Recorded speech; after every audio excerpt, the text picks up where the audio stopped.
law and order. None of us, really speaking, going by our experiences, is very worried about the possibility of fracas or riots or any disturbance of normal civil order. The presidency is the biggest plum for the two parties. What assurance can you give Nigerians that after the presidential elections, when definitely the winner will have emerged, what assurance do you give to them that that peace will still continue?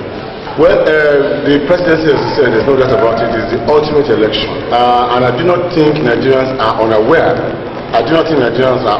Of which party is likely to produce it. If you look at it consistently, in the last 3 elections since 1990 that were held, you will see that the National Republican Convention has always amassed more votes, more total votes, more popular votes than SDP. Even the most unobjective member of the SDP has it somewhere in his mind that it is almost certain that the NRC will win. We have said this before, we've said it openly, we've sang it in a song.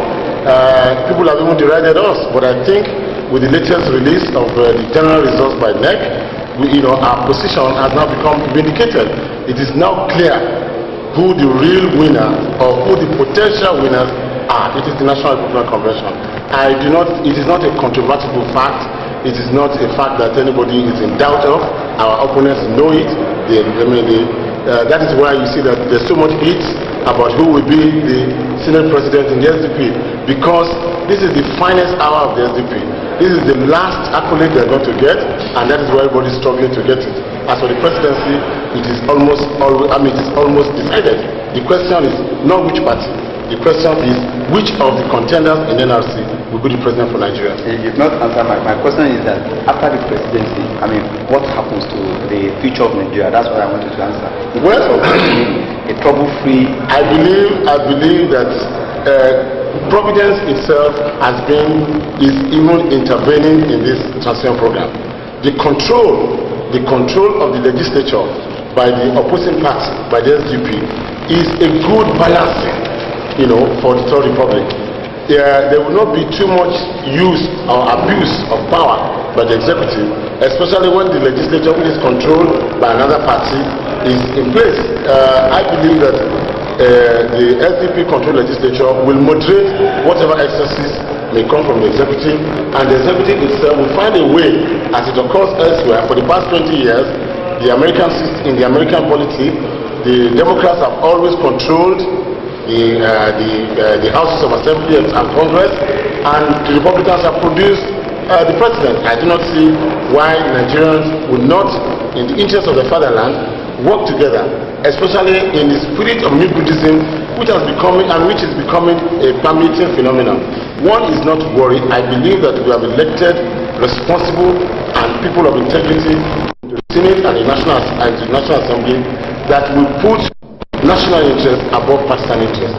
I do not envisage or anticipate any major problem emanating from this. There may be initial squaring up, but I believe with time, Nigerians have become more enlightened.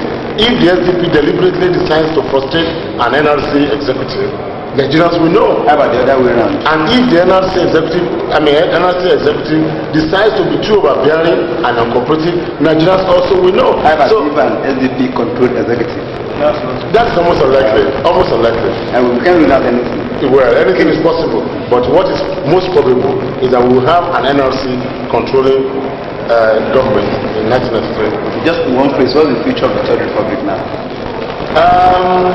Also going by experiences in the past, what we have seen, what we are seeing.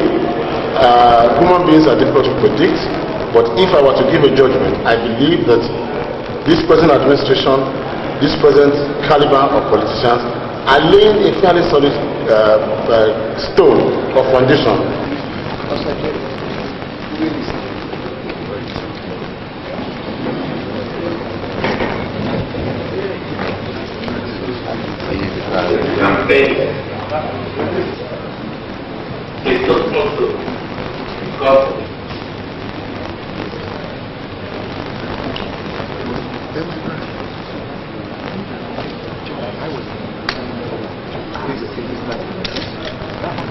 She lost the bid. She had 16 bids. The LGA chairman beat Felix this morning.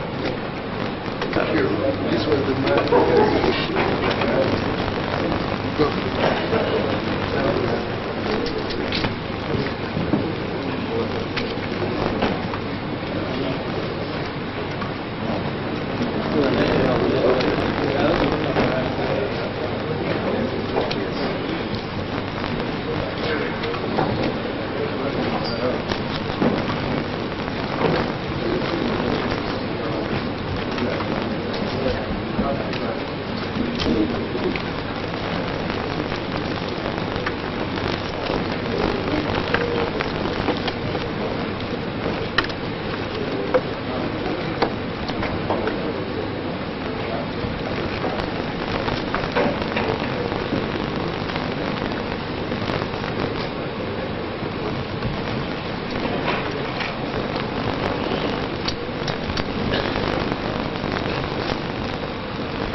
distinguished Republican gentlemen of the press, of the National Republican Convention, with the members of the National Executive Committee and our very distinguished executive governors of the 16 states of the Federation, which are firmly in the control of the National Republican Convention.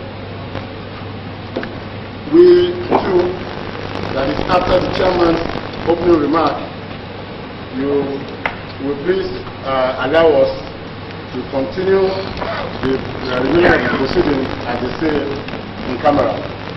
Mr. National Chairman. Thank you. National headquarters of the National Republican Convention, Abuja. Today would be the first time that we are meeting in this hall and in this building to deliberate on matters that concern our great party, the future of the transition program, and the future of our dear country. I welcome you to this post-election meeting between the National Executive Council, the members of our great party, and our governors. May I inform you that the National Executive Council of our party deliberated for several hours last night, extending up to the early hours of this morning, on the issues that arise from the just concluded elections for the legislature and the Senate that took place in Nigeria on the 4th of July this year. The National Electoral Commission released the results of that election on Thursday last week to the two political parties. We are now yet to receive the results of the by-elections which were held in Katsina and Bauchi states. I understand that the NRC has won the seat in Bauchi. From the issues of our party, we have reviewed the circumstances of the structures of our party. Our party is fully democratized. The nation will have to do so on Saturday next week. Delta, Taraba, Ogun State, which will present an activity.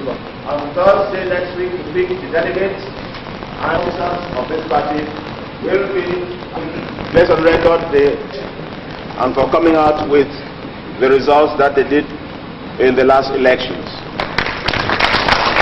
that took place in Katsina State yesterday, where we shall continue in our own Republican fashion of keeping the rule, of not breaking the rule, until everyone will see that the need to enthrone only people that are law-abiding and that are able to accept a proper democratic transition in this, that they allow the elections to be conducted in their own state, and not to consider the temporary reverses of our state compared with the confrontation of SDP state as any reason to change their attitude, which is now winning for them admiration nationwide.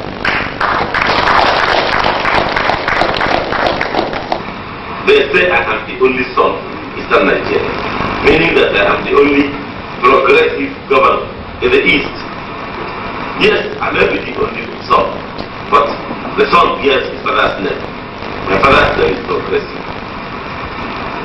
We cannot, because of one mistake, continue in a place where we don't belong. Our people are usually predictable. People know where we are going. We are not the kind of people to change colors. So I am agreeing both for youngers progress. You will not regret it. Some of you who have been long will know I have held public offices. I held the practice constitution. From the premises of the National Republican Party Convention Party Secretariat here in Abuja, today, Olaore, and 7 News. From the premises of the National Republican Convention. Commentary on overview of the NRC Governors Meeting held at Abuja. 3210. The meeting did not commence until about 2 hours behind schedule. Governor Michael Otedola was the first to arrive before few others came in. Not more than 6 governors and take 2. The meeting did not commence until about 2 hours behind schedule. Governor Michael Otedola was the first to arrive before few others came in. Not more than 6 governors and 2 deputies were around out of an expected 16. As the first expanded meeting between the governors and their party National Executive Committee, the attendance was far from encouraging. In fact, as at past 6 when the proceedings began, none of the party's governors from the north had arrived. Eventually, none of them showed up. The national chairman of the party's address was another issue entirely. Chief Ikimi accused NEC, federal government, SDP, and some NRC stalwarts to eventually back suspension. He said the National Assembly elections of July 4th was not free and fair, adding that no Republican should be happy about this performance. SDP governors were accused of turning themselves into electoral officers, while NEC was accused of interference, partiality, and imposition of candidates, prompting NRC National Executive Committee to pass a vote of no confidence on NEC in future electoral duties. Chief Ikimi said his party is no longer interested in modification of the open ballot system, which he described as hopeless for fear of being accused of using the proposed modification to rig. The implications are very grave. For instance, the allegations against NEC could rob off any claim of its credibility and neutrality. As for the SDP, their reaction will determine whether a new chapter of controversy featuring wars of counter-attacks between the 2 parties will not emerge. And on allegations of government complicity, observers feel the reaction to that will be too unpredictable.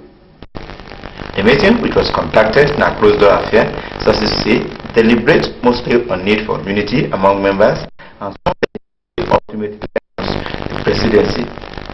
Strategies were also perfected, according to sources, on how to keep the NRC home undivided in the wake of key party members that have been suspended for alleged disloyalty to party goal and constituted authority. Today, Olaore, News. On governor's reaction on challenges of government and Third Republic. 3210. The Abia State Governor, Dr. Gwanaya, said his experience revealed that a lot of social infrastructures will be put in place to make the people happy in their various endeavors. He noted that if Africa is to be respected, Nigeria must present a strong voice of hope to the black man by ensuring that the Third Republic survives. Generations yet unborn and our children will not forgive us if we fail, were his words of submission. The Cross River State Governor, Clement Idris, demanded that the last 6.5 months had exerted a lot of stress on him. On the transition program, he explained that if everyone, the judiciary, the legislative, the executive, and the populace play their role properly, the imagined Third Republic will stand the test of time. While the Muslim governor was evasive with the phrase, "I will speak later," the Enugu State Chief Executive, Emmanuel Mwodu, said no matter the pains and difficulties involved, it is necessary that any responsible government lay a solid foundation for our prosperous future, adding it is his target of sound on the four governors.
Well, let me tell you that I'm not an engineer.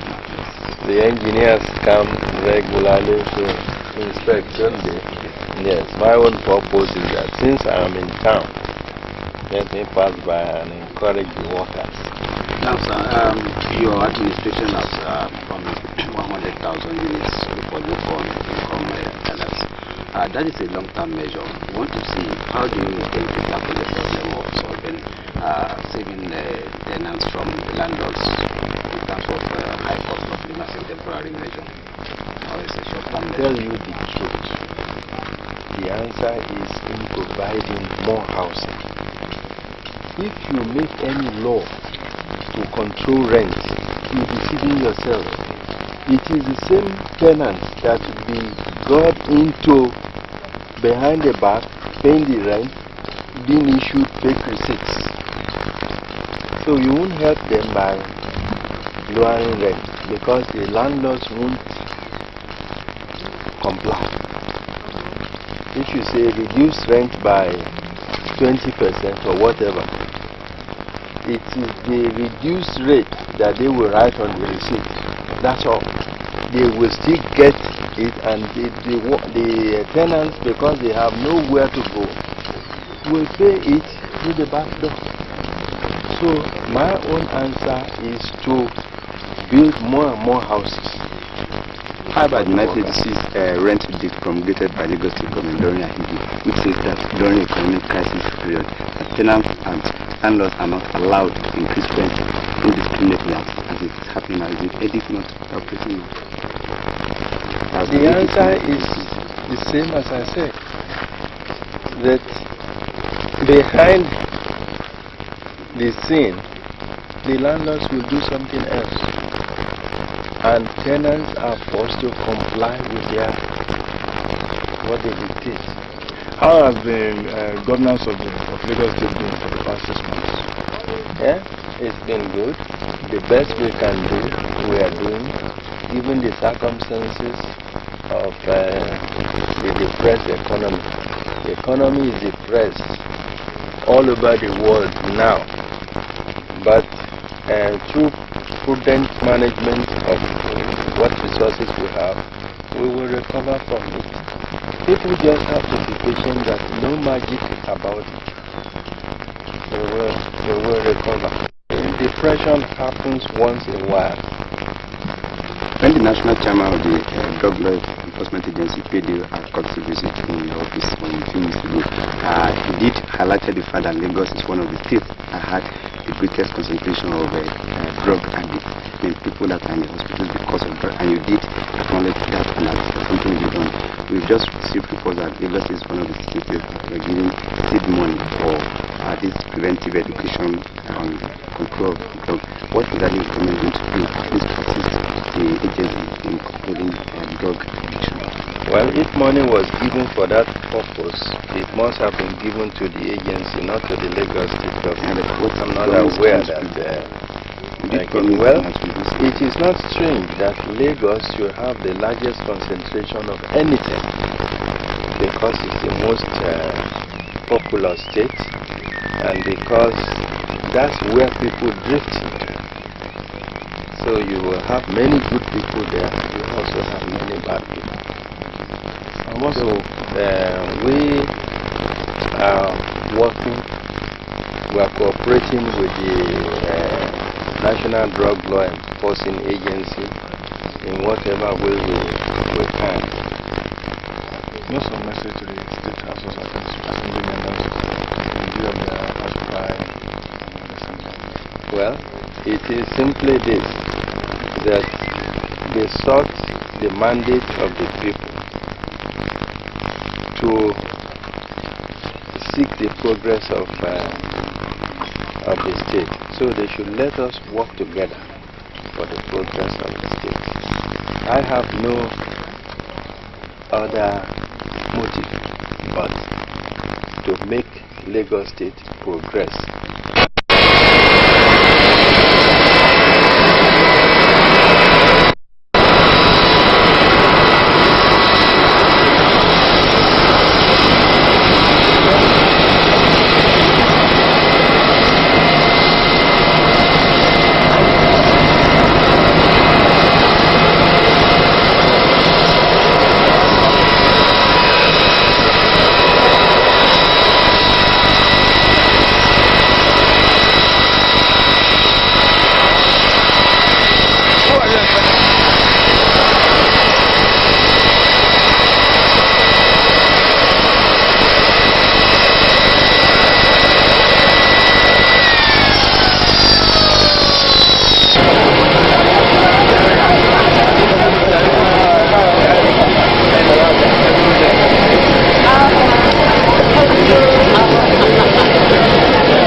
How are you? Nice pickup. Hello.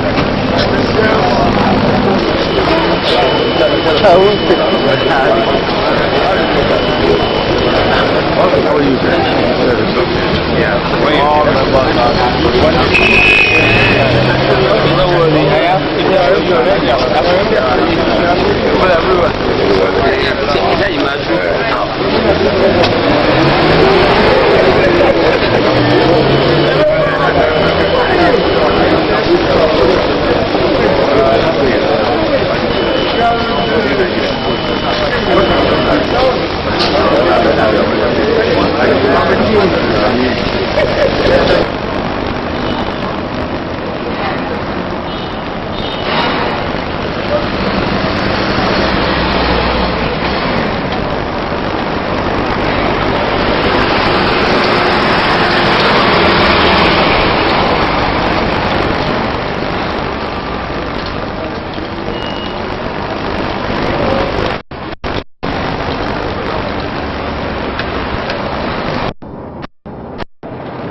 Blood on number.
How are you?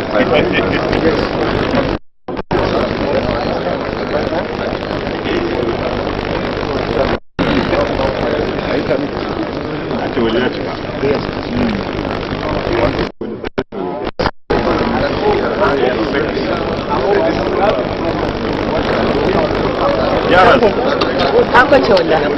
Na bace ko ka bace? Ah, ka bace.